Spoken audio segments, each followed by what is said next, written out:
You're listening to the UKC Hunting Ops Podcast, celebrating hunting dog heritage, competition, and community. United Kennel Club has been the hunting dog sports home for coonhounds, beagles, retrievers, pointers, cur, feist, and more for over 125 years.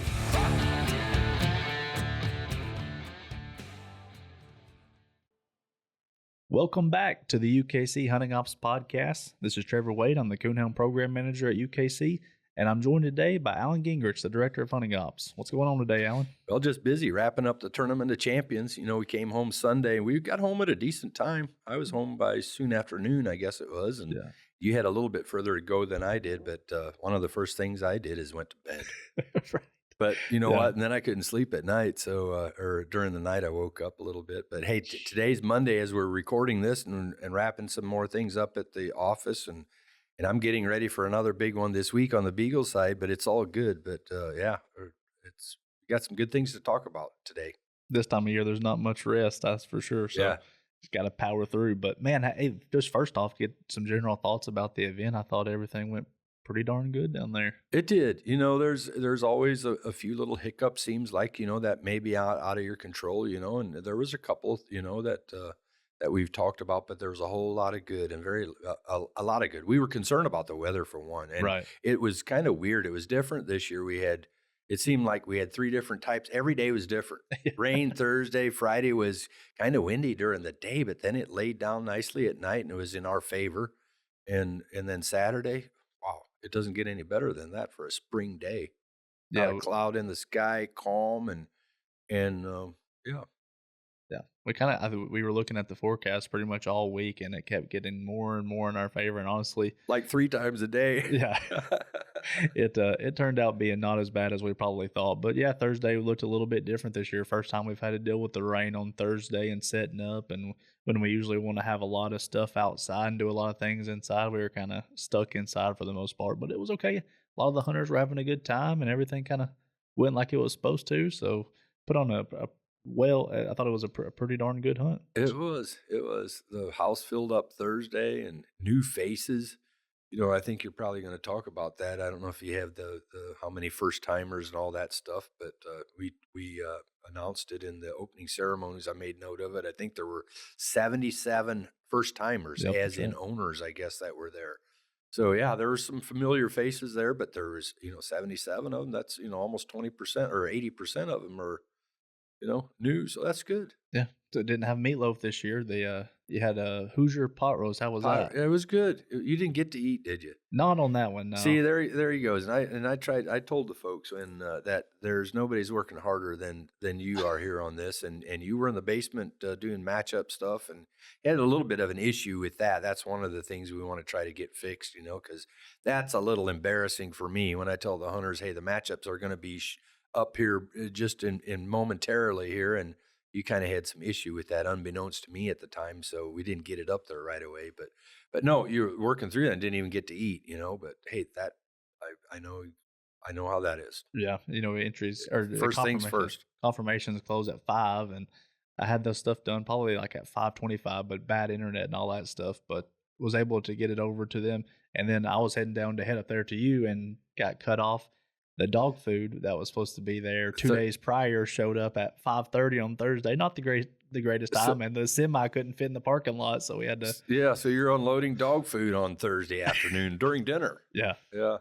What a hectic, but very few people even knew that was happening. But shout out to Brandon Scalf with the flatbed, kind of saved us a lot of manpower there. So yeah, he just backed it right up to the semi, and they wheeled it on over there, so that did help you a lot. But it's still that all still took time to take care of all that stuff. Yeah. Well, while we're on the subject, we should probably talk about our partners that we have that make events like this possible. Eukanuba has been a big part of the Tournament of Champions ever since its inception. It's kind of come about the same year that they jumped on board with us. And this year, Eukanuba, which is the official performance nutrition partner of UKC, they sent 64 bags, which with $250,000 was pretty good. I think, everybody who won a first round cast got a couple bags, and then the finalists last night, they had a whole truckload with them. Yeah. Or Saturday night. Yeah. Yeah. The three of them, they took another 6 bags each, I think, or something. So they each got about 8 bags. They had to buy that. That stuff's a little little up there. It's a little pricey. Quality food. Yeah, it is quality, but it's a little pricey too. So that adds another, I don't know, $600-700 value to their. Yeah. Yeah, and then Dogtra, the official GPS collar partner of UKC, they were there on Thursday, set up along our line that we had in the dry, greeting people as they came in, and I thought that was a good deal. It was, and it was the first time me meeting Nicholas Jensen, I think was his last name, and he is kind of an everyday guy. It was good to meet him, and he did a segment with Jamie Eastep that they recorded, and you can watch that on the live stream or whatever. But he knows what he's talking about, and they've got a lot of good things going on at Dogtra. Yeah, Nick, absolutely. Nick did an excellent job explaining a lot of that stuff. Yeah, if you've not seen that at the very beginning of our live shows, it'd be worth going and sit down for 10 minutes to listen to him tell you about the Pathfinder 2, because nobody knows better than him. So give that a listen. But I think one of the reasons that we're probably pretty wore out today, is hard to drag out of bed, was a little short staff this weekend, but the ones that we had there really made a difference. Obviously, besides me and you, Megan Hartmus was an all-star this weekend, as she usually is. Makes life a lot easier. She's always running around, always helping. If I needed something or you need something, you can reach out to her and it'll be there in just a minute or two. 100%, always positive too. Yeah. I don't know that I've ever seen her down. No, not in front of us anyways. Yeah, no. Maybe when she gets back to the hotel. Yeah, maybe so. And she's a hard worker. Absolutely. Bailey Vershoof was there as part of the media team. She went with us and helped us unload, even though she's 8 months pregnant and about to pop. So appreciate Bailey. Yeah. Huge part of the live show stuff that we do as well, making the graphics for it and getting all the dog names and informations over there transferred from spreadsheets to there. So that sat out there while the hunters were checking in and gave them their little name tags. That's kind of a cool little thing. That's what you get to talk to every single hunter. So that's pretty cool right there. Yep. And Nicole Sedlecki obviously looked a little bit different. Her role was a little bit different this year. Didn't get to be as involved because she's still out on maternity leave, but she wanted to make sure she was a part of it. She had her husband Sam there and little Malcolm there, and it was the whole family was there and got to enjoy Tournament Champions. And one thing I like about it, and it's the same as me last year. I had my youngest daughter there last year as just a couple of months old. You're proud of the event that you put on. She was proud of the event, even though she gets to go to a lot of different events that me and you don't even go, like Premier and all breed stuff. But she's so proud of the TOC that she brought the family out, and that kind of shows you how much it meant to her. Yep, doesn't want to miss it, and that speaks volumes, really. And we should talk about Matt Gillespie. Obviously, our acting president, but he's not afraid to get his hands dirty. When it was 2:00 in the morning, he was out there loading the trucks with us. He is not, and he is. A lot of people don't even know when he's around. He's kind of behind the scenes and kind of unseen, but I can tell you, he sees everything. He doesn't miss much, if anything, but he is a big part of having made this happen. Yeah, and then you're right. What president will be there, which nobody saw it again. Exactly. Is there at 3:00 on Saturday or Sunday morning, helping our crew tear everything down and load up. Yep. Very few. Matt is. He's done it every year. Yep. And that means a lot to me. It does. Yeah, absolutely. Yeah, I'll give Kyle a shout out too. Obviously Kyle Sparks, he's sitting here 5 foot from us right now, counting us in and recording us, listening to us. He'll have to listen to this 3 times or so. Hey, and on short notice too. Normally he has at least a week or two to work on these, do all the edits of these podcasts. But he's working with us here to make sure we can get this out on the next podcast after the event. So thanks to Kyle. Yeah, and he wasn't there, but anytime I needed help posting stuff online, and then he kept the socials going and all that good stuff, and made sure everybody got to see the results in real time. He's a big help, even without being there. It's nice to have somebody to work with that's available for you. Well, that's for sure. I don't know. There were things popping up on my feed, even during the live stream, that somebody had to be doing something. I don't know how they did it, but it's down to the second half of the hunt, and hey, here pops up another link to the play-by-play or what have you, so I don't know how those were all set, but it seemed like somebody was watching and knew what to put in the caption. So I don't know if that was Kyle or not, but whoever that was and whoever made that happen, I'm pretty sure Kyle had everything to do with it one way or another. So a lot of good things. Yeah. Speaking of the media team, those things don't happen on their own. I can tell you that. Yeah. Speaking of the media team and the live shows and the production, we should talk about that team. Shannon Nardi, Jeff Woodward, Rick Davis, Hop McGinnis, and Mike Hall, who was out there on the final cast with me, recording the live footage we were able to get from the woods. They're a huge part of making the live show go, and we appreciate the production team a lot.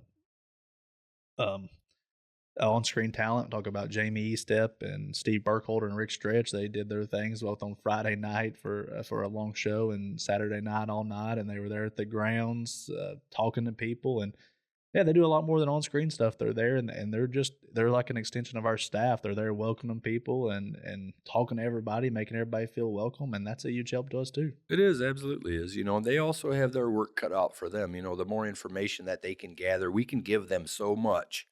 As far as dog information, this and that, we can give them some of that data. But beyond that, they talk to the hunters with that and the handlers with those dogs, and they know some of them they know a lot about. But when they don't, they try to make their way around and talk to those handlers to be able to provide more information. They do a great job with it. Yeah, and we're lucky to have them. Yeah. Speaking of the live show, obviously they take it seriously. The live show, we always, I thought it was, I haven't got a chance to watch the Friday night show yet. Obviously, we're here Monday morning. I haven't had much time since it ended, but we watched Saturday, a lot of it on the way back from Greencastle back here. And I really, really enjoyed it. Obviously, we both, I'll probably watch it again and we'll make some notes on things that we want to change. Obviously, there's only so much we can do as far as connectivity goes from the woods and live show. We want to get more live footage, but some of that's dependent on the service that we have.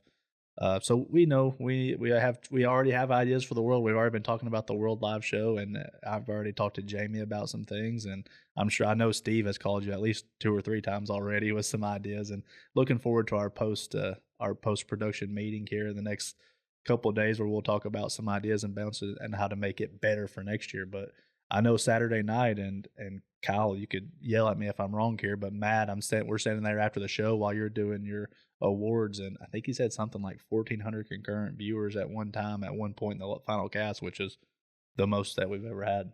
And I'm getting a head shake over there, so that must be true. Yeah. So that's exciting. People are enjoying it and buying in, and I guess it probably didn't hurt that we had a really exciting final cast. Yeah.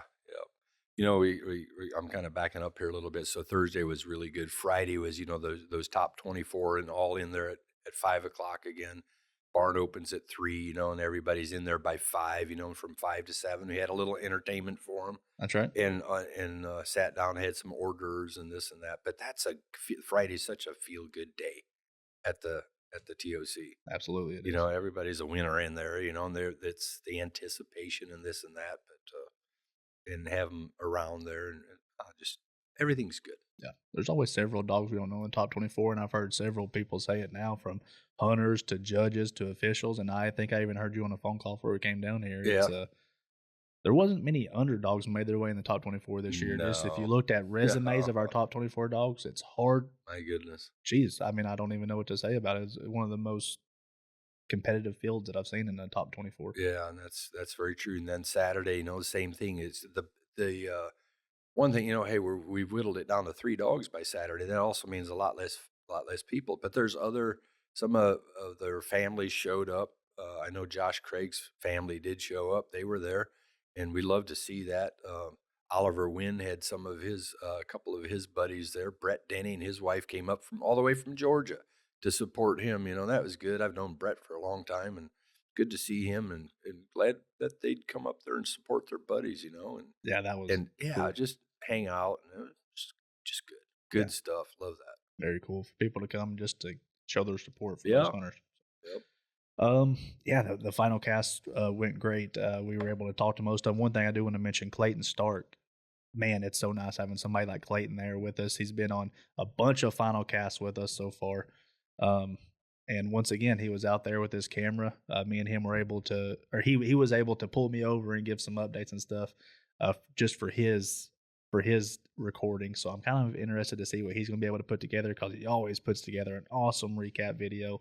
I'm really looking forward to it. You go to the Clayton Stark YouTube page for that sort of stuff. Yeah, it's going to be good. Yeah, it's going to be awesome. So, but hey, we were able to sit down with the final 3 cast members there on Saturday before the hunt, interview him a little bit. And the first one I'll bring in is our third place finisher. Didn't know at the time of the recording what place he was going to be in.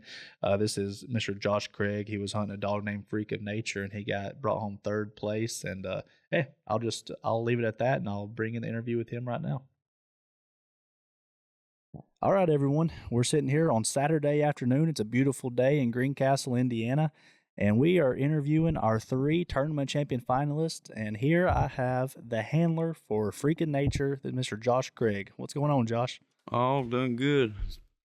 You doing all right? Yeah. Hey, it's a beautiful day out here. We've been fighting weather all week, and I'm glad now for the final cast for the big show tonight. We got some good weather finally. Well, yeah, rain and it was kind of windy, and now we got a good day. It's good. We got a blessing. Yeah, you kind of been solo all week, and I see in here you got your whole family in town today. Yeah, they come up, and I tried to get Walter too, but he said time he drove up, it'd be time to get back, you know. He don't like to get out much. Yeah, you're talking about Walter Hickman. He's the owner of Freak of Nature. He lives down, near Birchwood, Tennessee? Yes, I guess they actually call it Georgetown. Okay, yeah. Yeah. Right there between Decatur and Birchwood. People would be familiar with the clubs down in that area for sure, Yeah. So I know you got a pretty strong base back home rooting for you. But, so your wife and your 2 kids come. Do they get out and hunt with you any? Or? Some, yeah, and my wife, she goes some of the hunts. I tell her, heck, we're going on a date tonight, and we'll just go to hunt somewhere, you know. That's a good date night. Yeah. Well, tell me a little bit about how you got in with Walter. Walter, I know he has a couple guys handling dogs for him around East Tennessee, and I guess you're from Eastern Kentucky, right? Yeah. Yeah. So how'd you get in cahoots with Walter? Well, he actually called me wanting to buy a dog, and that's been maybe 3 years ago. We bought a dog called Spice, and I hunted her for a while, and she ended up blowing a leg out, and we got rid of her. And then we bought a dog called Cowboy, okay, and run him, and actually sold him for like $75,000. That's the one that Duel hunts? Duel's hunts, yeah. Yeah. We owned him. Yeah. And then we bought this dog and started hunting him. We've had him probably 7-8 months. Yeah. And he's probably won $5,000 in PKC and probably about the same in pro sport. Yeah. So 5 months. So we're here in April now. Did you guys put any of the wins last year to qualify him for the tournament champions, or was he already in 19? We had to. You was grinding at the end. Yeah, we was grinding. We was right at the end. Yeah, try to get him because we got him in October. Yeah. Yeah. Okay. Yeah. So he's out of Frogger. I've heard you say that a couple times. Yeah, and double Skinner River Fred on the bottom. Yeah. Yeah. What did you hear about him and go try him out? Is that how you guys stumbled on him? Well, you know, just kind of stumbled on him, heard about him, just kind of took some guys' words. Yeah. Didn't give a great big bunch of money for him, you know. Yeah. Just took a chance. Yeah. You know, like Columbus, I guess, you know. You just discovered him, huh? Yeah. And, but he's been good to us, and he's a coon treer. Yeah. You know. That is, I guess, if you were to describe maybe his strong points, just accuracy and getting just accurate. You know, he don't miss much. I mean, he'll tread in, you know, but you better look around. He may be a coon in the hole somewhere. You know what I'm saying? That's how he's won. Yeah, I think Frogger's kind of hot right now. You see a lot of his pups on Facebook, and you hear a lot about their mouths. Would you say he's got a pretty good mouth? He's got a good mouth. Yeah, hearing pretty good. Yeah. Yeah, and he's a good tree dog. Some of them ball, but he's a pretty good chopped tree dog. Yeah, mouth tree. Yeah. So in preparation for this, I know you compete in a lot of events. When you're preparing for a major event, any major event, maybe for the regions specifically, getting ready for TOC regions, what does that look like? You hunting 3, 4, 5? What's your schedule look like? Usually 5 nights a week or so. You know. What's that look? You cutting loose a time or two? Are you recutting till you're happy? Recut until you're happy, and try to end on a good note. You know what I mean? Yeah. Don't always work out that way, but yeah, you could kind of see last night. He's a dog that has some.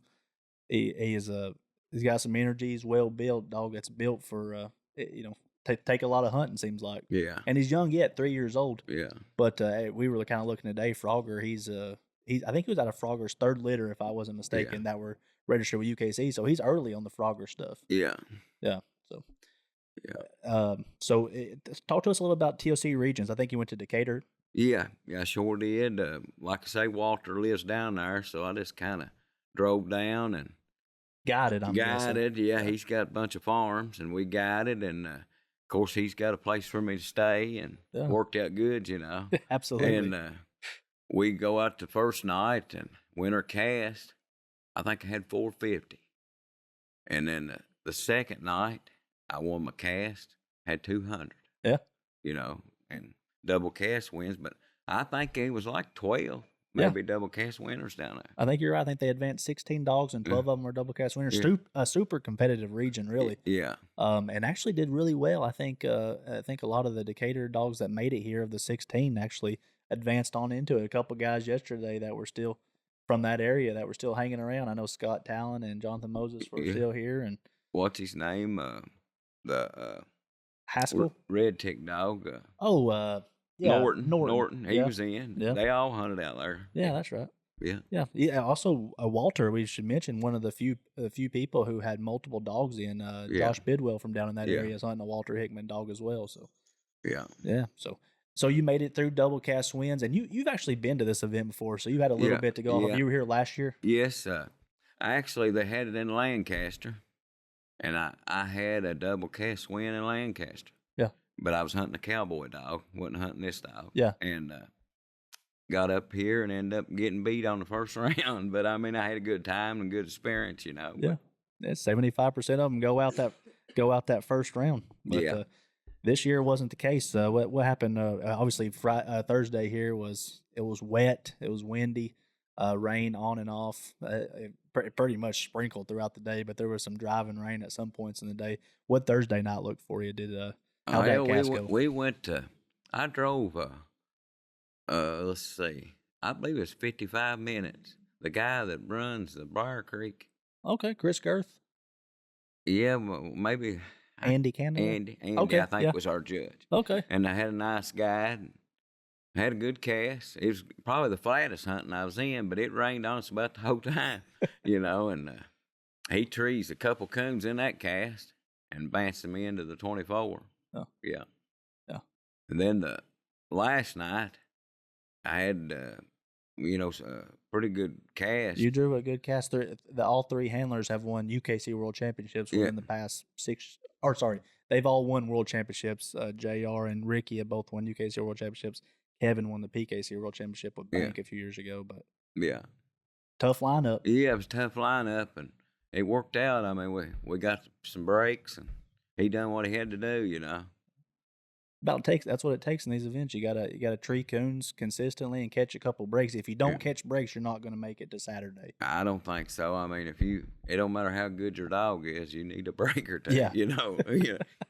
Yeah, and like you said, that round of 24, probably in the few years we've had it here, there's always some upsets, but man, the round of 24, the quarterfinalists was a pretty star-studded. A lot of well-known dogs and handlers in that top 24 this year.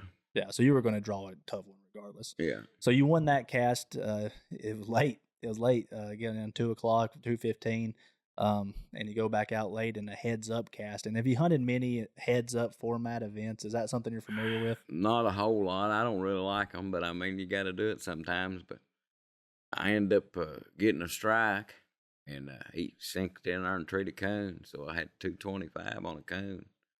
And then she made the poly dog, right? Poly dog. Yeah. She ended up making a bad tree, but now she ended up treeing 2 coons. Yeah. But my dog was kind of treed through the country, you know. Couldn't hear. Well, he was just so far, you know. Yeah. But at one time, I believe you could hear him, you know. And you could hear a lot of traffic where we hunted off 70. I don't know if like semis and stuff. I got you. Just maybe the way the land lay or something, or the wind or something. I mean, I think we was pretty good piece from it, but you could just hear them, you know. Yeah. Yeah, a lot of people associate Indiana with flatness, and there's areas here around Greencastle where you can get in some rolling hills. We're actually here, and we can see some pretty good sized hills around us here. Probably nothing what they used to in East Tennessee and Eastern and Kentucky, but so here we are, final cast tonight.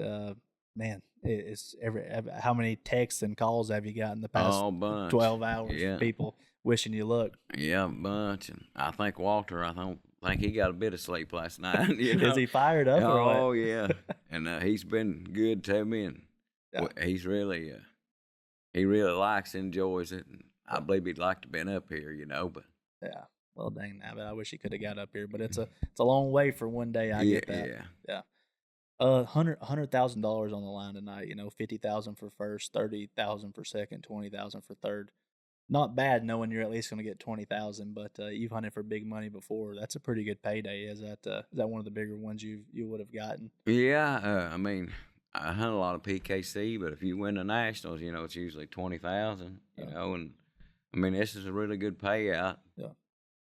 You know, 50,000. That can, you know, it change somebody's life pretty quick. Oh yeah. So, I mean, it's a really big thing. But knowing you got 20,000 in your pocket may help you ease the nerves a little bit. Are you nervous at all? No, I ain't too nervous. Will it change at dark, or you don't get too worked up? I don't get too worked up. I'm pretty laid back. Dogs are going to do what they're going to do. Just call them for what they do. I just need a break or two, and he needs to tree some more coons, you know. I got drawn some pretty good ones tonight, you know. Yeah, have you hunted against Z or the out dog at all? Never hunted with the out dog, but now Z was actually raised probably 20 miles or something from me. Joey Craver actually owned him when he was young dog. Yeah, and then I've drawed Weed. I actually beat him at a $6,500 entry. Yeah, won 18,000 one time. Huh. But I mean, you know. Yeah. But he's been a winner, I'm for sure. You know, I think he's won 400,000 or something. Yeah. So I guess you know, I'll let you go here after this. We've talked a little bit out here. Beautiful. It's going to be a beautiful hunt tonight. We got the perfect weather. We got a great group of dogs, all accomplished handlers that have been respectful. Haven't had any issues here. What's it going to take to win this hunt tonight? Do you think? Just what do you need? What do you need from Freak to win this hunt tonight? I think he needs to tree a couple coons and stay out of trouble. You know, keep it tree a couple of coons and keep his nose clean. Yeah. There you go. Yeah. Well, hey, Josh, man, congratulations. There was a lot of dogs trying to make it to where you are today on Saturday at Tournament Champions. You've made it here. You at least got $20,000 in your pocket. You're going for that 50, and I hope you have good luck tonight. I look forward to hunting with you. All right, man. Thank you very much. Yeah, there's Josh. I've met him a couple times. He hunts for Walter Hickman, who's down there right from where I'm from, and I've got to deal with Walter a little bit and seen Josh down there at the 10 Mile Club a couple of times, and just a good guy, a hard hunter, obviously. So, yeah, for sure. Freak kind of made a scene there on Friday night when he came in after the first round when you were interviewing him there for the live stream. Big pizza fan. Big pizza fan. We had pizza and drinks for everybody, but man, I don't know if it was that or what, but he got a whiff of that, and I don't know, he wanted at it. He's living up to his name. He was. All right, the next interview is going to be with the runner-up, second place finisher. And actually, I sat down with Oliver there on Saturday to get his interview, and I don't know what happened, but we do not have that recording. So if it was something that I did, I don't know. I didn't realize there was any issue. Normally, we've done this for a long time. And I've done it before when you conduct an interview and realize you didn't hit play or hit start. So I don't know what happened. The thing is, we do not have it, and I hate that. But you're gonna next best thing was to give Oliver a call, make sure we got his thoughts on here as well. So he had the opportunity to do that. Yeah, well, thank goodness for technology, able to get him on the phone and give him get his little rundown here, so you can hear me talking to Oliver right here. All right, guys, I'm sitting here with Oliver Wynn. Well, I say sitting here. Actually, Alan had interviewed Oliver on Saturday at the Tournament of Champions and had some technical difficulties or what have you that we talked about on the podcast already. But I got him here on the phone coming all the way from Florida. What's going on today, Oliver? Not much, just trying to get caught up with work. Yeah, being gone up in Indiana, having fun all week kind of set you behind, I'm sure. Oh, yeah. Yeah. It's definitely been a Monday. I hear you. You're born and raised down there in Florida, is that right? Yes, sir. Yep. How do you get in the hounds down there? Well, the town I'm originally from, it's an old country town, and my grandpa, he had foxhounds, and hog dogs and everything. And I grew up deer hunting in Georgia. I got you. So you could get up to Georgia pretty quick to do that kind of stuff? Yeah, our hunting club and camp's about 4 hours away. And my brother, he had a blue tick growing up, and then when he graduated from college, he got into coon hunting. I went with him one night and fell in love with it. So let's switch gears here and talk about Wipeout Z a little bit. How long have you had it? I know Ike and Malcolm have had him for a while. When did you get your hands on him to start hunting him a little bit? He got back down here, I'd say probably in November of last year. I got you. He's kind of a special animal. You got to hunt him quite a bit so far since November? Oh yeah, that's pretty much what I've been hunting since then. Has been Z, and then sometimes I'll hunt a dog called Lawman. Yeah. How would you describe Z a little bit, maybe as some of his strong points that make him so competitive when he's out there competing against other hounds? Just being quick. He strikes quick. He moves around quick, and usually when he trees, he's got a coon. Yeah. So let's talk about the regions a little bit. You went to the TOC regions. You actually went to Manning, South Carolina. Yep, I went there. It was the closest to the house, and didn't have to take a lot of time off from work. Yeah, that I have an advantage, I guess. I get to see the casts as they come in from the field reps at the regions and break them down in a spreadsheet and post them online for everybody to see. And that Friday night cast, at least I know, was a doozy that you drew. You got Preacher Man, who's been in the final 3 of the world last year and been in the top 6 of the TOC. Had the Page Dog that's won everywhere in the country. That's pretty salty for a regional cast. Oh yeah, it was definitely. Didn't expect to see that cast the first night, but it ended up working out for us. Yeah, did you get double cast wins down there, or did you advance with one cast win? I advanced with one cast win. Yeah, and that was that Friday night? Yes. Yeah. So then head up to Greencastle. Was that your first time at the TOC finals? Yes, sir. That is my first time. Yeah. What about Thursday? Did you have some kind of first thoughts or initial thoughts when you got there? I know it was pretty rainy, so wasn't ideal, I guess. It was just, I mean, like I said in the other interview, it's when you walk up there, you can just tell that the hunters and the hounds were definitely put first, and everything was done to try to make them feel like they accomplished something when they arrived there. Yeah. And do you remember your Thursday cast at all? You don't have to give us a play-by-play, really, but how did Z do on Thursday night? Just how did he act? Z looked like Z. He treed 2 coons in the cast, and we were shining the last tree, and he was treed again, and I made sure the judge heard him, but ended up not having to tree him. But if I needed to, he had another one for the win. Yeah, moving on to Friday, and actually, I heard you at some point. It must have been in our interview on when you got back on Friday night from your round 2 cast win. That was a pretty tough top 24. I don't know. When you look back to the history of the event, it may have been one of the more competitive quarterfinals that you'd see just about anywhere.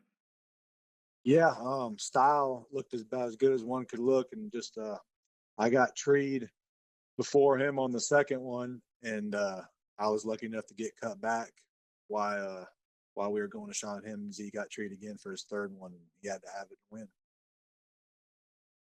Yeah, as much as you guys hunt in other registries and all kinds of different events and formats, that late round on Friday night's probably something you're pretty accustomed to. A heads up 90-minute cast, just you and one other hand out there. Is that something you and Z are probably pretty accustomed to, both of you? Well, Z's probably a little bit more accustomed to the heads up than me. Usually on our heads up, we probably got 3 or 4 dogs on the late rounds. I hadn't made it that far into the other organizations hunts to hunt heads up, so it was definitely a new experience for me on the heads up side of it, but definitely not a new experience on the late round. Yeah, heading into Saturday, it was kind of cool. You had some supporters. You were the lone man there for a while, no backup handlers or nothing, and then on Saturday you had some support roll in. That must have felt pretty good for you. Yes, sir. With Brett and Christy coming up there, that meant a lot to me, and he's one of my best friends, and glad they could come up there and experience it. What was your mindset going into Saturday? Had you hunted against the other 2 dogs at the cast at all, or did you kinda know what to expect going into it? Um, I had hunted with Max, or out when he was real young. We had him down there, and then I hadn't hunted with Freak, but I know Josh is if he's toting a hound, it should be pretty nice. And just wanted to get out there and give Z the best opportunity to win. I know you told me after the hunt, you thought 3 probably gonna take you 3 coons to win that one. Yep, it that's what I thought it was going to do, and for the most part this whole week, and a lot of times when we hunt Z, you're gonna have to tree more coons than Z. Um, that's just how it is with him. Yeah. Yeah, so the final cast starts out kind of pretty quick pace there. We cut loose. Unfortunately, we had some yard dogs there behind us. It's kind of hard to hear from back where I was at because I try to give you guys a little bit of distance, but didn't take long for some quick action. They struck, or I guess Z struck in right there under the minute, and the other dogs kind of followed suit right at the minute. And didn't take long for them to get treed going in there. Was No, out really ever settled in, or you had probably out was maybe a better out was in a hole. vantage point than me? Out was in a hole, and Z was right around there, and carrying 100 strike, I needed to. Um, when he was barking in there, he sounded treed. I had to tree him just to cover my strike, but then when we got there, out was in a hole, so he left. That's why Z stayed at 25, 3. Right, right. Yeah, and he had the coon, and geez, you recast him off that one, and he was already treed again by the time we got done shining Freak Street. It's not like it takes a lot of time, 3-minute tree time and 8-minute shine time. He was treed well before that was over. Yep, that's usually his styles. He's gonna come. He'll tree him as they come to him. Kind of checked out after that one and got out of hearing for. Well, you could hear him a little bit, but not really good till we got up on top in that vantage point. Did you know he was kind of treed while everything else was going on? He didn't really get treed until we could really hear him good. He was kind of just going up and down the creek for a while and doing a bunch of traveling. Um, kind of wish he would have just traveled 2 miles at that point. Yeah. What was when you saw where he was treed at on the edge of that kind of that flooded creek on that big leaner? What were your initial thoughts? Were you a I little felt pretty nervous? confident. Yeah. I mean, I was definitely nervous, but I felt pretty confident he would have one. Just wasn't the break for him. Yeah. Hey, it was incredible. The last 11 minutes there, I've kind of gushed about it on in interviews and talking to people, but just you're talking about a hound that's 6 years old, that's got a lot of miles on him, 4 casts and 3 nights up there in a strange place, and you have to take him in the building and interview and out the building, and he's around a lot of people. He's traveled who knows how many miles that night already, and you cut him loose there at 11 minutes, and he's treed in, I don't know, less than 3 minutes, a couple hundred yards away, and gives you a shot every time. I guess that's one thing you can say about him. Oh yeah, no, I would turn him loose with 5 minutes to go and hunt if I needed to. But it just, I'm pretty sure. I mean, we talk about it. I'm pretty sure he probably treated the kittens that Max treated the sow, on the tree before that. Just one of those breaks. It just wasn't meant to be.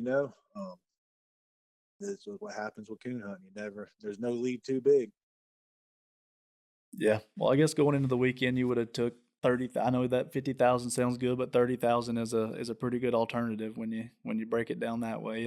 It'll sting a little bit for a while, but Oh no, this was I can't complain. yeah, There's no doubt that to be in the top 3 and win that kind of money, there's just nothing to be ashamed of. And Z definitely, everybody knows who he is. yeah. We should give flowers to Ike Rainey and Malcolm Raines, who own the dog. Who everybody knows, Heather Island down there in Florida, have kind of made a huge impact on the sport the past several years. How'd you kind of get in camp with those guys?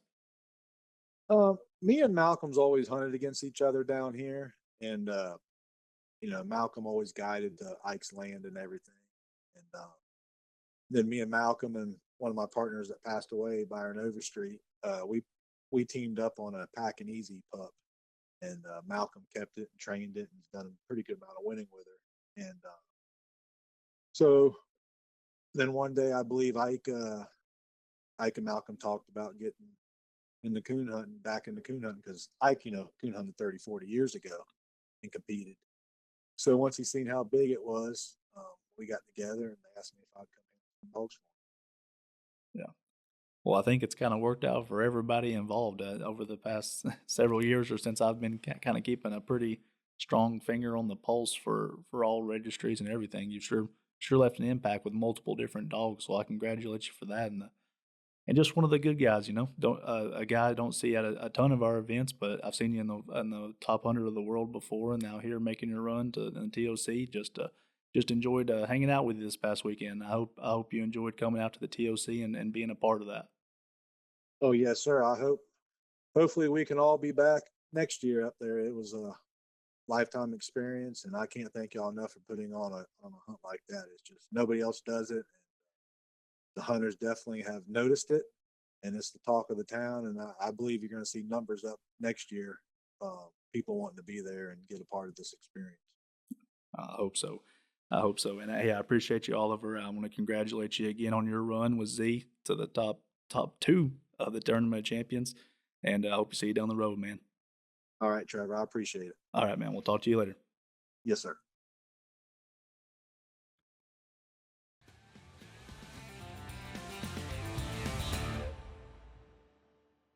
Alan, I know we both have new Dogtra Pathfinder 2s. How are you liking yours so far? I'm liking it. I've even had the opportunity now to use mine where I didn't have service, where I download the map of that area, and it works flawlessly. Love it. I agree. I really like my Dogtra Pathfinder 2 as well. I've used it quite a bit the past few months. I really like the crystal clear maps. I like that it doesn't lose service very much, and I don't have many bad things to say about it at all. Dogtra Pathfinder 2, the official GPS collar partner of UKC.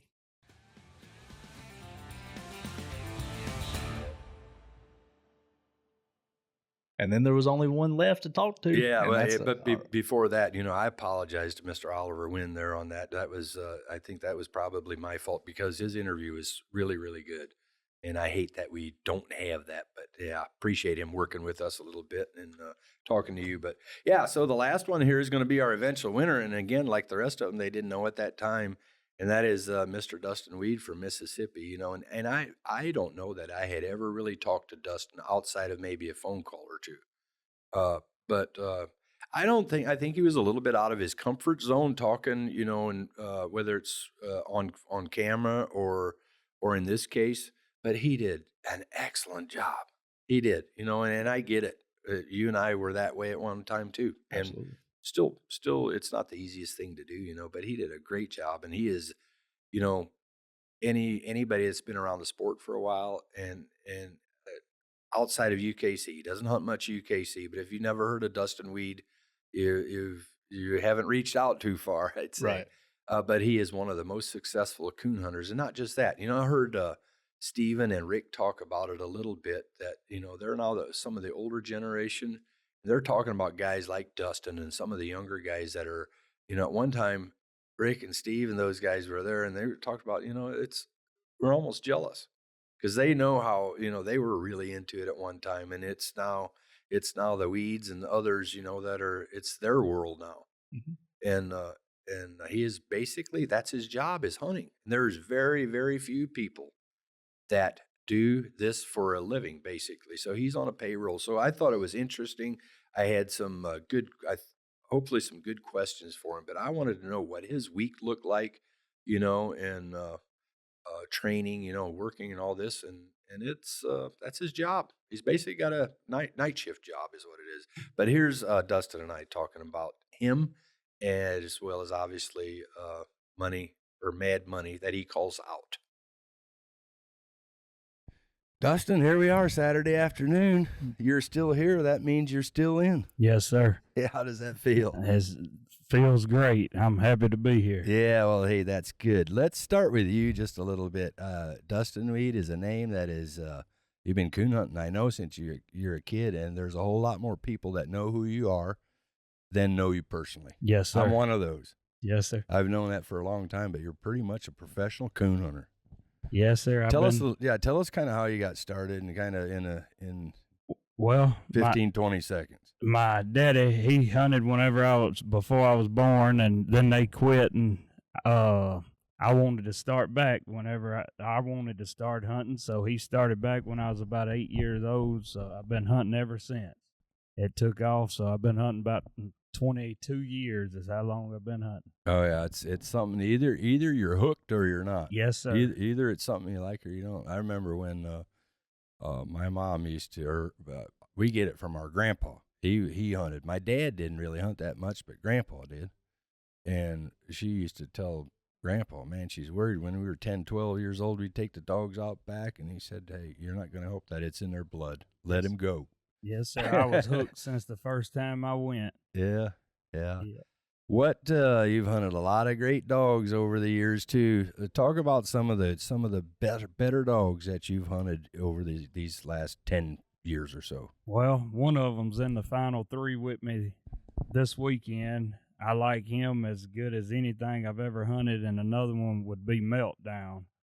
I guess he's the one that really put me on and showed me what a dog was that had heart and drive and wanted to. And I hunted a dog named Sally, which I won the Nationals and Super Stakes with. She was a good little female, but the one I'm hunting now, I don't know if it means more to me because of I've done a lot with him and stuck him out, and I know he's been a good dog. We just ain't been able to catch the breaks, and I don't know. It means a lot to me to see this dog operating and having a shot at something big, and hope we can finish it. Yeah. We'll get to a little bit more of that, but I've also got Travis Black here from Center, Alabama, and you've bought this dog, Maxed Out Mad Money. So you've had him since December. Is that right, Travis? That's right. Yeah. So how did you end up with this dog? What interested you in this dog? Why this dog, I guess? I had bought Powder, and Weed was hunting her. We was working together on that deal, and we just got talking about out and got talking about dogs, and I got interested in Dustin saying how well he was doing and what kind of dog he was.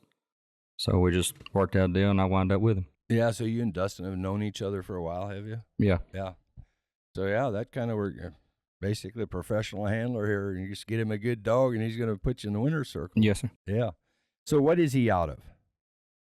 He's a 3-year-old. I've got that here, 3-year-old male. Dustin Money might have maxed to out get and He's out of Money Maxed Out and cable stuff. Yep, and Handsome Man. Beller's Handsome Man. Yeah. Yep. Yeah, there's some good bloodline right there. I used to hunt with Terry Colder quite a bit, and he hunted old Bellers and hunted with her quite a bit. And I think, yeah. So what is it that you like? You've hunted some. You mentioned Meltdown, and just one of the most winningest dogs that's ever been out there. Yes, sir. And you really like this one as well. But let me back up a little bit. So that's all you do. You don't have another job, do you? No, sir. I just coon hunt. You just coon hunt for other people. And what does your week look like doing that? I look at it like a regular job. I go hunting at least 5 nights a week, and I usually hunt all nights, most of the time. A lot of times that I get home from a hunt, I'm disappointed, and we go hunting then. So I hunt, 6 or 7 nights a week, but usually when I leave to go hunting, I'll come home at daylight every night. So it is. You have to look at it as like a job, probably. But do you ever have to discipline yourself because you don't have a boss out there necessarily, or right on top of you, or in your arena to make you make sure you're doing your job. The only thing I could spend more time with my family. I had to catch myself do it, like not spending as much time with them, and I don't never have to have nobody tell me or make me go hunting or make sure I go hunting. I hunt every night. I send him videos every night. Like if I'm hunting, when I go coon hunting, I go coon hunting. You like it that much. You never, yeah. It's been a habit since I was 8 or 9 years old, and it's. Hey, you know what? Talk a little bit about it. I'm sure you get into it. A lot of us there's a lot of fair weather hunters out there. We hunt when the weather is nice or whatever, but in these competitions, you never know what the weather. You're going to be hunting in some stuff. Do you train for that stuff specifically? Yes, sir. Coming into this hunt this week, it's been raining and storming at my house every night, and I've hunted every night coming into this hunt. And me and my buddy, I got a video. We was hunting on Wednesday night where we had to swim to come up out of there where the bottoms done got flooded and stuff. And I don't really like hunting when the wind's blowing 100 miles an hour and it's lightning, but you never know when just like tonight, if it was doing that, we'd have to go get at it, It's like training for anything else, any other sport. You got to train for it, whatever the conditions might be. Yes, sir. And yeah. So, hey, you mentioned your family a little bit. Tell us a little bit about your family. I want to thank my mom and dad and my sister for supporting me, and the most of all, my wife and my 2 little girls. They are right behind me at everything I do and support me, and I can't thank them enough. Yeah. Well, hey, it's too bad you couldn't bring them up here. Yes, sir. They'd have probably liked hanging around here and everything, but yeah. Them 2 little girls I got would love it. They get. I got the littlest one's wild. She'd do some stuff now. Yeah. So, hey, we know you predominantly hunt the money hunts, and I don't know where you stand in terms of all-time money leaders, but it's got to be way up there. But so you predominantly hunt other registries, be it PKC or money registries, yes, what sir. have you. But here, what has been your experience? You got to get your 5 cast wins at some point to get qualified for this. So tell us a little bit about the regions. How is that, and how is it different? I'm sure there's some things that you probably prefer one over the other, but are there some things that you do like yes. with our rules or anything that might be different? Is there anything that you do really like better? Yes, sir. Like I like just for like coming up here, I like how y'all do everything, promote stuff. Like y'all treat everybody with respect. Y'all are top of the line. And I like the regions, everything went good. And I like how you take winners from both night and they advance. I believe that's how you separate the good dog, or I guess you'd call the lucky dogs that weekend from the other ones. Yeah. As far as the rules, is it hard for you to differ or to keep the rules straight? There's some that are quite a bit different. What one of them is going to be the option to recast. We call it a no leash lock, but you actually have the option to recast. Yes, sir. You can, or you may hang on to your dog, but you can also turn them loose. It's different. Don't get me wrong. It's beneficial. Like if yours is the first one treed through there, and you get to him and get him recut, you've got a chance to to tree another coon or get struck and get retrieved before you get back. And it's not beneficial. Like you could be the opposite. You could be the one away from yours, but I like them. You have to really sit there when you go from sport to sport hunting and, make sure, well, I'm at this and this weekend, so we got to do these rules. Yeah. Yeah. But I adjust to them. I like them. Yeah. So, hey, let's talk. Let's get back here to Mad Money. Well, how does he operate? What is it how does he win? He when you cut him loose, whatever he goes to do is all 100%, and he hustles. Like when he's got coon treeing on his mind, he'll be treed through there just in a minute. And he likes to have his coons. He's always gonna be by himself. I don't know. He's a freak is what he is when he's operating. Yeah, he's actually still pretty young, 3 years old at least as of right now. I've had the dog for almost 2 years, and he has been treeing consistent treeing coons for 13 months. We put him in his first hunt about 13 months ago. He was always tree coons. He was just wild. You never he liked to tree a coon, and then I don't know what he might have run a ghost or something, be 2 or 3 miles through there, but about 13 months ago, he started treeing coons consistent on recuts. Hey, so in you running the roads, hunting in these hunts, you're all over, whether it's Alabama or Kansas or New York or Mississippi or Indiana, Ohio. Obviously, this dog hunts good everywhere. Yes, sir. Yes, sir. When you unsnap him, he's going hunting. Like, it don't matter where you cut him a loose at, he's going hunting. Yeah, you mentioned Melvin and the Sally and a couple other dogs you've had. Can you rate this dog as far as up there in your? He's going to be. How does he compare to them as far as what you? They're probably not all the same. They probably have their. They're different. Like Meltdown was a outamatic strike dog, more of a trailing style of dog, but got treed pretty quick.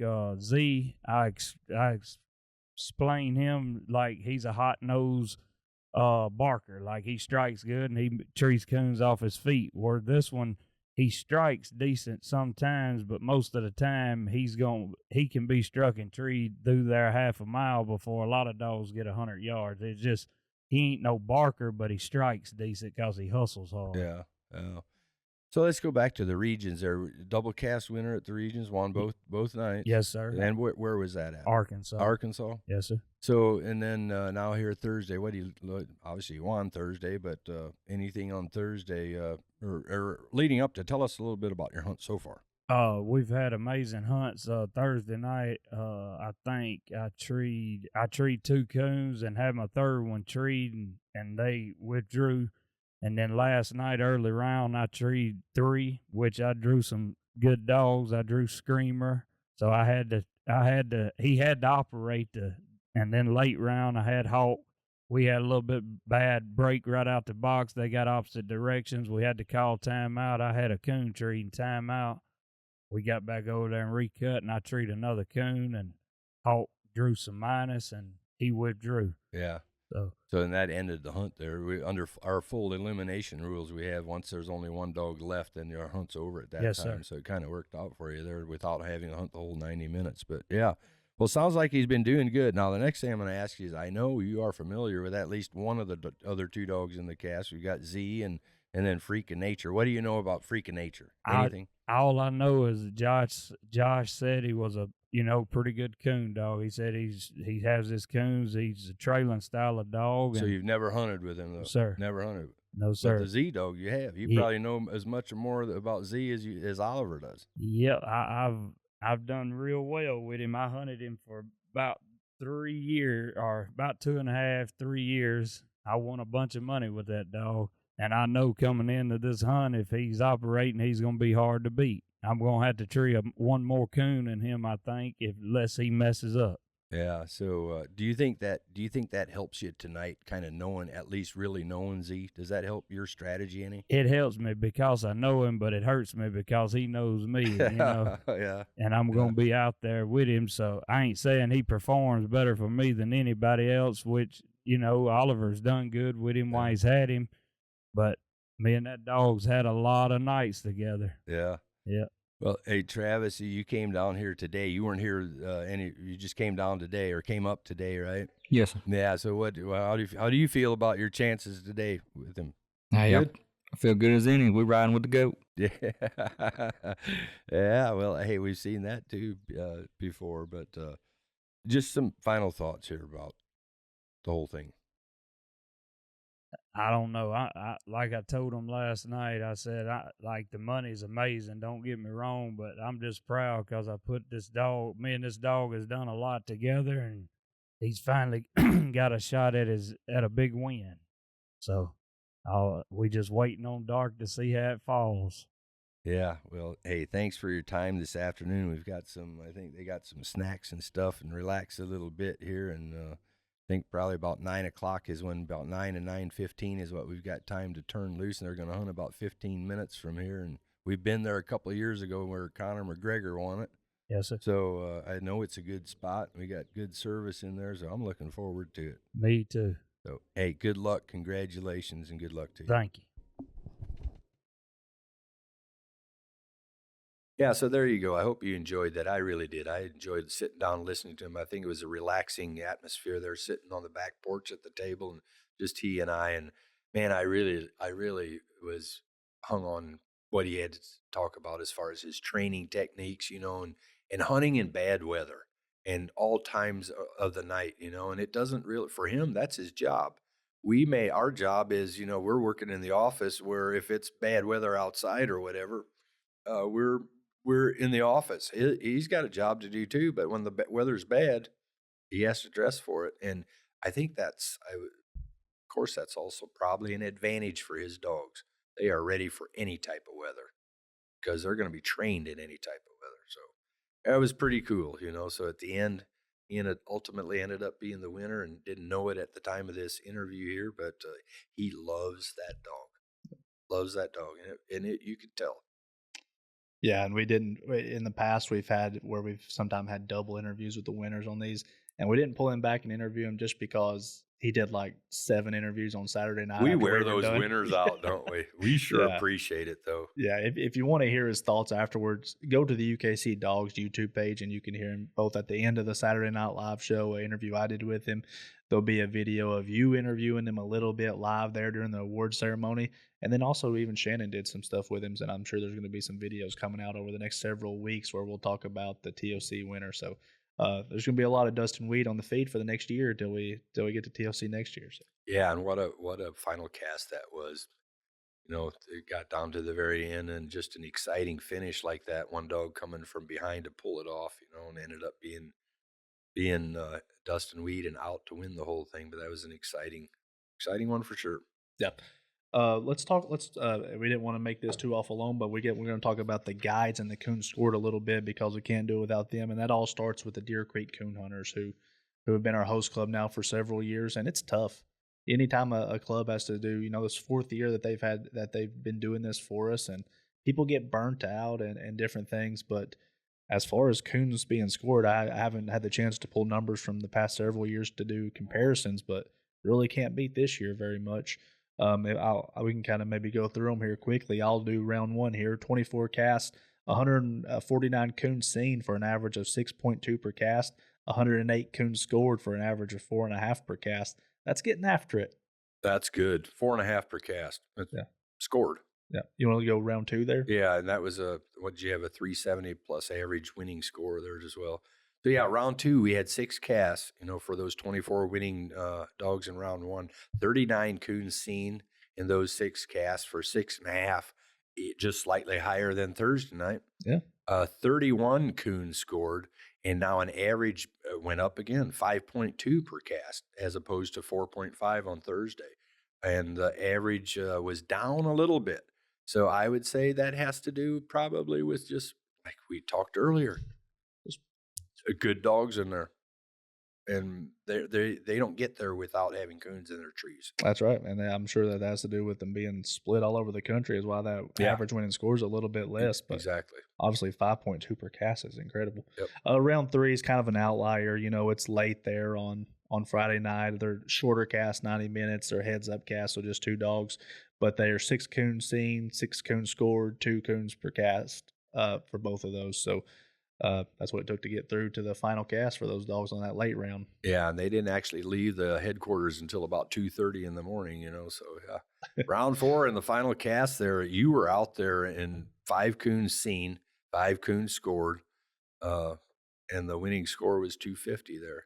It didn't come easy for any of them. They all took a little minus there in that final cast, and it was pretty eventful. You were out there, so yeah. All I know is what you told me. So yeah, if the winning dog has 250 minus after about 20 minutes of hunt time, that's going to skew your score there a little bit. But yeah, 5 coons seen, 5 coons scored, and let me tell you, there wasn't just much time for us to stand around on the fields and put our lights around and search the trees for other coons to look at. We were moving pretty much throughout the entirety of the cast. But as a total, we're looking at 34 casts, 199 coons seen over those 34 casts for an average of 5.9 per cast, 150 scored for a 4.4 cast.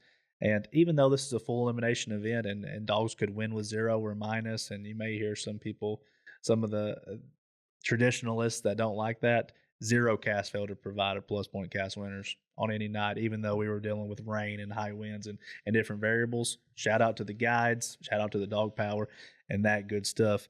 And I want to mention the guides a little bit. We had one guy who guided 3 casts total. That was Bob Stalkup. Had a handful of guides who did 2 casts each: Bishop, Stalkup, Steve Rice, Cody Carter, and even Doug Cundiff, who was pulling double duty. He had to take 2 casts out for us on a one on Friday night one on Thursday night, even though he was an event official as well. So he was pulling double duty that weekend. And quite a few here with one cast each, mostly on Thursday night. Jeff Murphy, Dean Daughtry, Dave Warner, Braden Jones, Herb Wheeler, Tony Lane, Brylan Jones, Tracy Inslee, Brad Heron, Dwayne Carpenter, Matt Newport, Alec Hummel, Larry Cooper, Steve Sheldon, Kenny Trish, John Bishop, Tom Hacker, Simon Thompson, Brad Hall, Bucky Ashcraft, Willie Harrison, Chris Comer, Bobby O'Neill. And the final cast guide was the whole group of Hutchisons, but I ended up paying Garrett Hutchison. So that's, I'll say he's the guide, but also thanks to Keith and Jared for being out there and letting us use their spots as well. And Daryl, I should mention Daryl Patterson. He was, we always encourage host clubs to have a guy sitting around the club in case anything were to come back. And obviously Doug was doing that also a little bit, but Daryl did it as well. He had to take a cast for us out as well that came back, and we needed to hunt close because of potential deadline issues on Friday night with the 2 rounds. Yeah, and we did use him for the one cast. I know that cast came back and really loved where he took him. Yep. And judges, judges getting harder and harder. So much so that me and you have had conversations about trying out the old hunting judges on Thursday night. And I don't know, this isn't the place or time to talk about that, but the more we fight the inevitability of that, because people just, I think it's a combination of things. People aren't traveling as far. There's other events going on, and it's just harder and harder to get them, I think. But we were able to get the 24 we needed for Thursday night just by the skin of our teeth a little bit. And a couple of them had to travel quite a bit, and I want to give them a shout out here because obviously I don't deal with the guides, so but the judges we dealt with pretty closely, and it means a lot to me to get them out there. A lot of them traveled a ways and made sacrifices to come out and help. And hey, a lot of people want to complain about their non-hunting judge, but a lot of people don't want to be the non-hunting judge when in a pinch. So shout out to these people who did do it. And the first ones are going to be our final cast judges on Saturday night. They ended up judging 4 rounds total, so they judged every single round over the weekend. And that was Mr. Tyler Pettit, who headed up, a local guy who's one of the better judges you'll get in the country. I was going to say they don't get a whole lot better than Tyler Pettit all the way around. Drew Eastep, who came from West Virginia with his dad Jamie, who's a master of field rep for us and did the live show stuff, and we used him. We walked him to death over the course of the weekend. And then Mr. Steve Cromer, he had judged 4 casts for us. And before we move on, Steve came all the way from South Carolina. I asked the field reps to kind of do some legwork at the regions, and anybody who they saw weren't going to make it in, don't cancel that vacation just yet, or don't make other plans. Come be part of the tournament champions, help us out judges a little bit. And Steve, all the way South Carolina, 10 hours away, made the drive up to help us out. And he's a guy who judges a lot at Grand American and other major events, and he's been here several times. And I actually had a chance on Saturday to pull him out on the back deck, on a nice sunny back deck, and talk to him for a little bit, and just a short little interview here with Steve Cromer. All right, y'all, we're here again Saturday at the Tournament Champions Finals. And I'm joined today by one of our judges for the final cast, Mr. Steven Cromer. What's going on, Steven? It's just another day. Just another day. Man, I appreciate you coming up here. You came all the way from, what part of South Carolina are you from? From Newberry County, a little town called Pomeria. So people who are familiar with Grand American would have a decent idea where that is. Not very far from Orangeburg. That's correct. Yeah. Yeah. How far of a drive was it for you to come up here? I think GPS said 9 hours and 45 minutes. Yeah. A little bit of a haul. Yeah. I'd already put in for vacation in case Diesel made it in, and he come up short on the second night and got out of pocket on me, and I couldn't call him. And so you guys had asked if I'd be interested in helping. I was like, well, heck yeah, I've already got vacation in, so let's do it. Hey, man, we appreciate it. Getting judges for major events is one of the hardest things. And I will be the first to admit that oftentimes, if we got a hunt in Greencastle, Indiana, I probably don't ask guys who are 6, 7, 8 hours away, because it's hard for you to recoup your money and stuff like that for that, man. So I really appreciate it. Philip texts me, because I always send the reps a message, say, hey, if you see some good judges that aren't making it through the finals, help me out. And before they cancel their vacation, see if they'd be interested in coming and helping, because you can't have events like this without non-hunting judges. And you know that because you've been on the other side of it. You've been up here. You've had experience here at this event before hunting, right? That's correct. I've been up here the first and second year you had it, and we had really good times. Ended up my first cast out on Thursday night. I'd actually hunted in that exact same spot, so I was pretty much the guide and judge. And because the guide stayed at the truck, and it's real good hunting. We had a good time. We had a good every cast this weekend has been good casts. We've had real good casts and hunted some really good areas. Yeah. Let's see. Thursday night, man, it was a little rainy. Did you guys get rained on a little bit? Just a little bit. It wasn't real bad. It was the woods was wet enough. You come out soaking wet, but that was why. Yeah. It was just wet. We didn't really get rained on. Everything was already wet, and they Yes, got sir. some pretty good high waters around the creeks and rivers. But that's something you're not used to down there where Yes. you're at. We have plenty of water. Yeah, we got lots of swamps, and even the people live down there gripe about it. So it was used to being heard when I heard it up here. So it was all good. That's right. I got to know you quite a bit from being down at both Southeastern Tree and Walker days, where you seem to always be at, and at Grand American. They always, if you're not hunting in one of the final casts, they always got you judging or being a part of it somehow. So this is nothing new for you to step up to the plate and volunteer. And you got to have guys like you. But yeah, let's talk about the Grand American a little bit. You're pretty involved with that. You seem to always be there and be a part of it. That's a hunt that's probably pretty near and dear to you, I'd assume. It is. We're one of the host clubs that help put it on, and without the host clubs, we couldn't do that hunt. It's just too large, too many dogs. Yeah. But all the clubs around the area get together and provide, guides and judges, and so it turns out pretty well. And just being a part of the Coon Hunting Association in the state with the youth programs, you get asked to do a lot more. Yeah. Throughout the whole thing. So. And I enjoy helping people out, and it just makes things better when you got people willing to help. Absolutely. Versus being forced to help. Yeah. So since you've been on the other side of the table, you understand how hard it is to get people to volunteer to help. Yes. A lot of people have good ideas, but sometimes they're a little more hesitant to jump in and actually be a part of some of those ideas. So you got to have some doers too as well. So Well, when you hunt a blue dog, you usually have to make your way in. hey, let's talk about Diesel real quick, man. Diesel, he's you mentioned he made it to the top 64 here in the very first year. The next year he made it through, but we had 96 dogs at that time. Diesel, man, that's a cast winning fool. He does well. I like to tell people he keeps the cast honest. Yeah. You've got to treat coon to beat him. Yeah. And he's not one to gamble. He may leave a coon before he trees it, and that is his fault. But outside of that, if you walk to a tree, you normally have a coon looking at you. Yeah.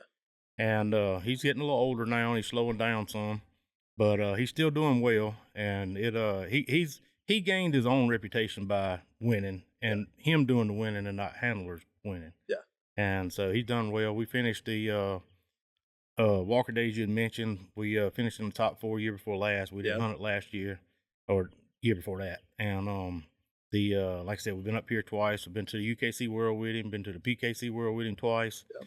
So he's done well. And like I said, he just keeps the cast honest because you got to beat him by treeing coons. That's right. If you don't tree coons, you're not going to beat him. Hey, yeah, that's absolutely. And you keep seeing his name pop up everywhere and in multiple registries. I remember a couple of years ago, you told me you were planning on winning some of those races. I think you did pretty good in some of those races. We won the state race, PKC state race in 2022, and we finished second in the championship hunt. Yeah. And we missed a breed race by $26. Right.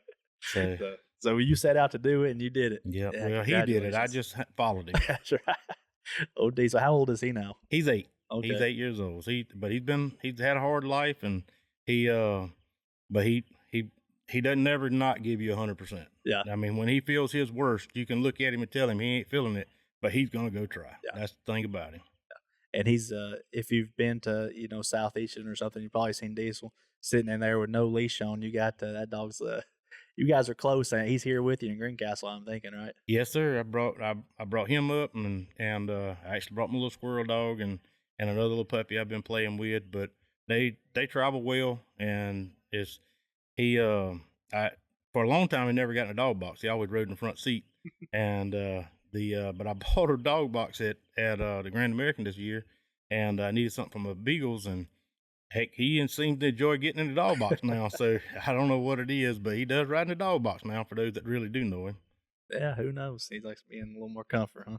But yeah, you mentioned the squirrel dog. I think Brandon Scout's son Tucker is maybe cruising in this holler behind us with your squirrel dog right now. Yeah, he was out there inquiring about her, and I just told him, I said, well, if you want to walk, go. I said she'll go with you.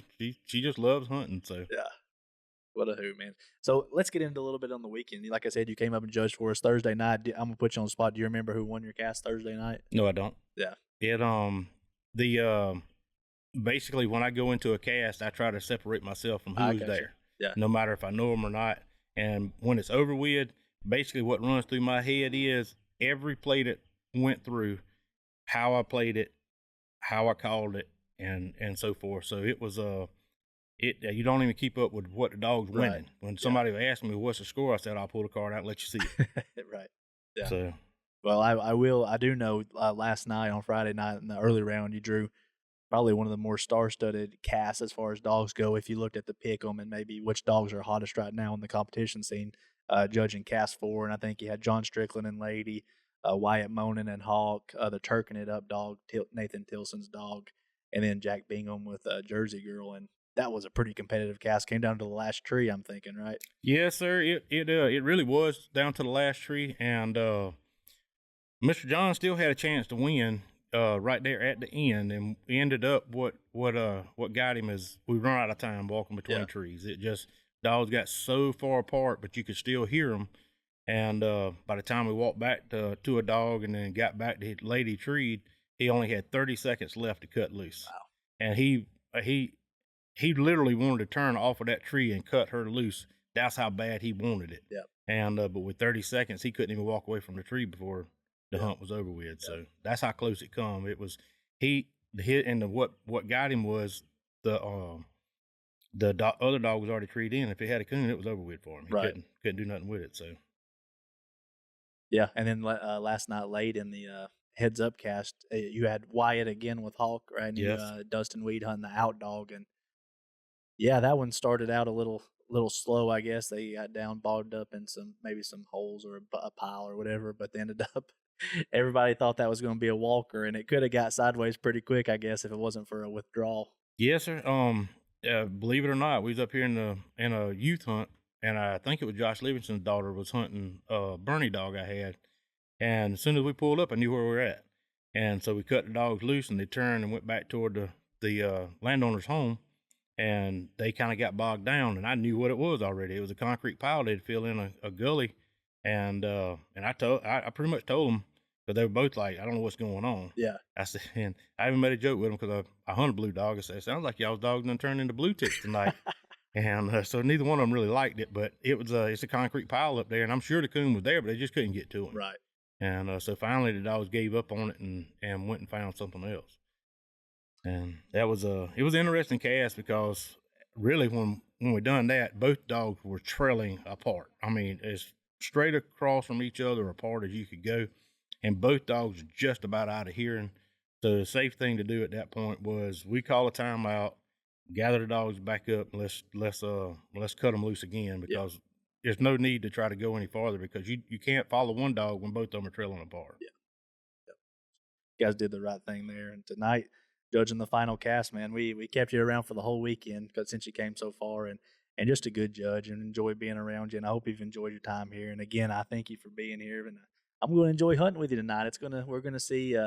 I've got to be a part of a lot of these final casts over the past several years. I know you've seen some people win Grand American. You've seen grown men kind of moved in emotions, kind of achieving a lifelong dream. And tonight we're going to see one guy make $20,000, one guy make $30,000, one guy make $50,000. And I don't know about for them, but for me that'd be life changing money, and it's going to be a special night.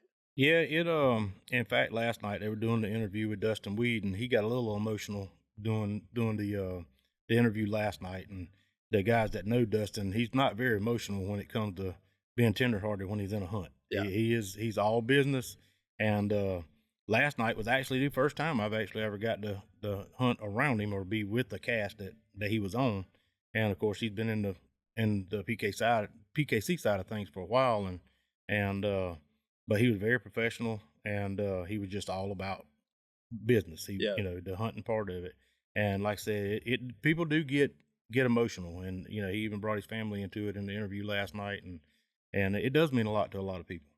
a lot of hard work goes in that people don't see. It ain't just this weekend. It's a lot of work went into that dog to Yeah. get here. And, you know, that was the one thing that sold me on him, not ever really being around him, was he was giving all the credit to the dog. Yeah. And he wanted it for the dog more than he did his family, and his family was important to him too.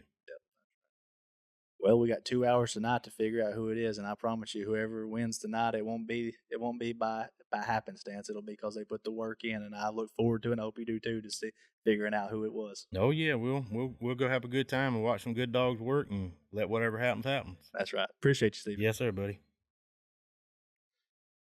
Okay, there's Steve. I appreciate him coming. What a guy, man. And driving that far. And he drove by himself, and he did so willingly. And I think he had a great time. And you could see even Saturday night after the final cast, Friday after the late round, and then again Saturday, he's still smiling. And I heard nothing but good about him as far as from the hunters. Absolutely. We had several here that Judge 3 cast for us. Aaron Gray from Flop. Kentucky. Call him Flop. A flop, I can tell you, man. Brian Smith from over in Indiana. Eric Bolin came up from Kentucky. Him and Flop came together, and that was a huge testament to Brandon Scalf. He really helps me secure some of these guys from Kentucky. Kyle Oakes from down in Tennessee. Timmy Bolden from Kentucky. Chase, and here we have several with 2 casts each. Chase Blevins, Keegan Bays couldn't make it on Thursday, but he came over on Friday and helped us on both rounds. Mark Vandeventer. And Troy Salyers, one of the local guys there, came out and helped us for a couple of days. Had to take off work, but man, I appreciated Troy being there. And a bunch of one casters here who we only needed for Thursday night came all the way over for just one night, and I appreciate that more than they know. Andy Canada, Chris Girth, Connor Lucas, Dakota Scott, Dean Daughtry, Derek Bryan, Dickie McKeever, Dustin Brummett, Jared Lehman, Jeff Murphy, Lane Estep, Matt Lingo, and Tom Lynch. Yeah, I appreciate every one of them, not just the ones that did multiple rounds or whatever, every one of them that came Thursday. I love it when you have some good, solid, younger judges that can hang with these dogs. And you mentioned it gets harder and harder. One of the reasons it gets harder and harder is because of dogs scattering out so much. You know, you're going to have somebody that's halfway fit, you know, and pretty fit, really. And I think that's part of the problem. But, you know, there's some of the younger guys that are in great shape, you know, the Derek Bryans, Dakota Scotts, you know, some of those Kyle Oakes. And, man, we sure appreciate that. And I will say this, when at an event like this, be it this or the World Championship Finals or whatever, judges, it's easy to sit back and criticize judges, you know, for any little thing. And I think we had several questions that came back in. And, you know, really in the end of it, I think there was only one that was pretty legit, really, for all weekend. There was a couple that were a little too far reaching, maybe. But sometimes they're tasked to make some of the difficult calls. And if somebody doesn't agree with it, you know, they just come down harder on it. And I think that's unfortunate. And all we ask of them is that they you know, make the calls to the best of their abilities, and if there's something that the hunters don't agree with it, then let the procedure take place, you know. But I feel like sometimes they get criticized much harder than what is deserved, and sometimes, you know, what I think is if some of those that are criticizing them, we put them in that position, and some of them already know wouldn't do any better. Probably some of them that would fail pretty badly. Yeah. So I think we have to respect that and, you know, show some sportsmanship. Don't be so hard on them sometimes. You know, I get it. You want to have good judges, you know, but also if there's procedures in place, and one of those procedures we don't have in the rules is going on social media sites and knocking the crap out of them. Right. You know, I want to stand behind our judges. We wouldn't get them if we thought they weren't reputable. I don't want to appreciate every one of them. Yeah. And I don't want to step on too many toes here. And if I do, maybe you should take this to heart. But and I've been a competition coon hunter before, and I've probably been guilty of it as well. But sometimes it's a lot easier to blame a judge than it is a handling error on myself or my dog. That's right. Let's just put it that way and end that discussion right there. So. I think half of it is emotions at the time. Yeah. And we understand that too. Sleep on it sometimes. Yeah. Before you pull it out. So. That's kind of a wrap. We wanted to keep this short. We could talk about TOC stuff for hours. We could talk about numbers at the regions and this and that and the other. I got Walker days here in a couple days. You got Hunting Beagle Nationals. Kyle needs us to get done so he can start editing this podcast to get out. But once again, I want to thank everybody. You know, we had 1,404 dogs qualified for this thing, which shattered our past records. 850 dogs entered into the region, which shattered our previous record. This thing is growing and growing. We got more viewers on the live show than ever. Sky's the limit for this thing, and that's because of you hunters out there. And just know, right now we're in the middle of April. You got 8 months left to get your 5-cast wins for next year, and it's going to be bigger and better next year, I hope. For all the coverage, you go to ukcdogs.com and look at our coonhound standing in results. You can see all of that there. Go to YouTube, UKC Dogs, look at our live shows, go back and watch them. You can do that. You can see some of the videos we'll be clipping afterwards. And we'll have a good spread in our coonhound bloodlines and all that good stuff. And there's plenty of Tournament Champions coverage out there, so just go and find it. Thanks, guys.